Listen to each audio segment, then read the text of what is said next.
चांद के अंधेरे हिस्से से निकाल ली 2 किलोग्राम मिट्टी। आइए आपको आज चीन की स्पेस एजेंसी के बारे में कुछ बताते हैं। लेकिन वीडियो शुरू करने से पहले आपसे रिक्वेस्ट है, अगर आप चैनल में पहली बार आए हैं तो प्लीज़ चैनल को सब्सक्राइब कर लें और बेल आइकन को दबाना ना भूलें। चीन का मून लैंडर धरती पर लौट रहा, कामयाब हुआ तो ऐसा करने वाला पहला देश होगा। चीन ने पिछले महीने 3 को चांग मून लैंडर लॉन्च किया था। अब इस मून लैंडर ने चांद के अंधेरे हिस्से से मिट्टी निकालने में कामयाबी हासिल कर ली है। ये जानकारी चीन स्पेस मिशन ने दी है। न्यूज़ वेबसाइट अल जज़ीरा के मुताबिक चीन ऐसा करने वाला दुनिया का पहला देश बन गया है। चंद्रमा के दक्षिणी हिस्से से मिट्टी का सैंपल लेने के लिए मून लैंडर में ड्रिल कल खोदने और फिर मलबे को उठाने की मैकेनिकल आर्म लगाई गई थी। चीन की अंतरिक्ष एजेंसी नेशनल स्पेस एडमिनिस्ट्रेशन ने बताया कि इस सैंपल के विश्लेषण से अंतरिक्ष वैज्ञानिकों को चंद्रमा, पृथ्वी और सौर मंडल के बनने और उसका विकास होने से जुड़े सुराग मिल पाएंगे। इस डेटा का इस्तेमाल चीन के आने वाले मून मिशन में भी होगा।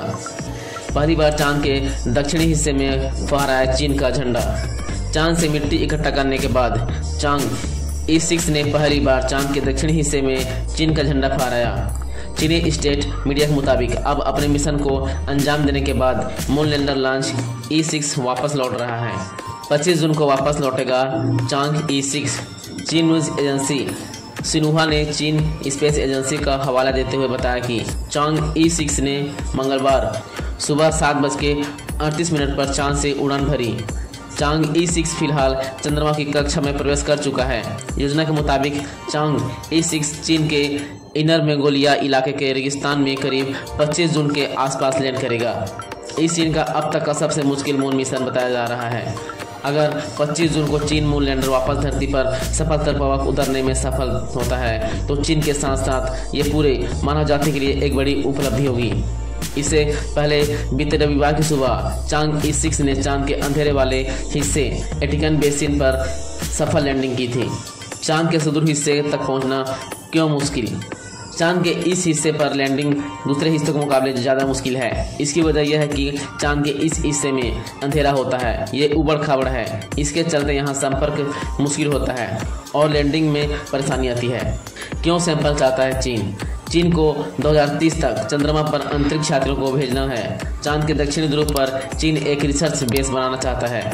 एक्सपर्ट के मुताबिक चांग E6 लैंडर जो सैंपल लेकर आएगा उससे चंद्रमा, पृथ्वी और सौर मंडल के बनने और उसका विकास होने से जुड़े सुराग मिल पाएंगे। इस डेटा का इस्तेमाल चीन के आने वाले मून मिशन में भी होगा। 2020 में चीन का चांग E5 भी चांद से 1.7 किलो सैंपल लेकर लौटा था। हालांकि ये सैंपल चांद के पास के इलाके ओशियन प्रोसेलेरम के लिए गए थे। चीन 3 मून मिशन की तैयारी में है। इसके जरिए चांद पर पानी की खोज होगी और परमानेंट बेस बनाया जाएगा। 2030 तक चीन अंतरिक्ष यात्रियों को चांद पर भेजने की प्लानिंग कर रहा है। इससे दुनिया में फिर स्पेस रेस शुरू हो चुकी है। अमेरिका भी नासा के आर्टेमिस 3 मिशन के तहत 2026 तक अंतरिक्ष यात्रियों को चांद तक पहुंचाने की कोशिश में जुटा है। तो ये थी चीन एजेंसी स्पेस से ली हुई एक खबर। तो आपको ये वीडियो कैसी लगी हमें कमेंट करके बताएं। तो मिलते हैं आने वाली अगली वीडियो में, तब तक के लिए जय हिंद।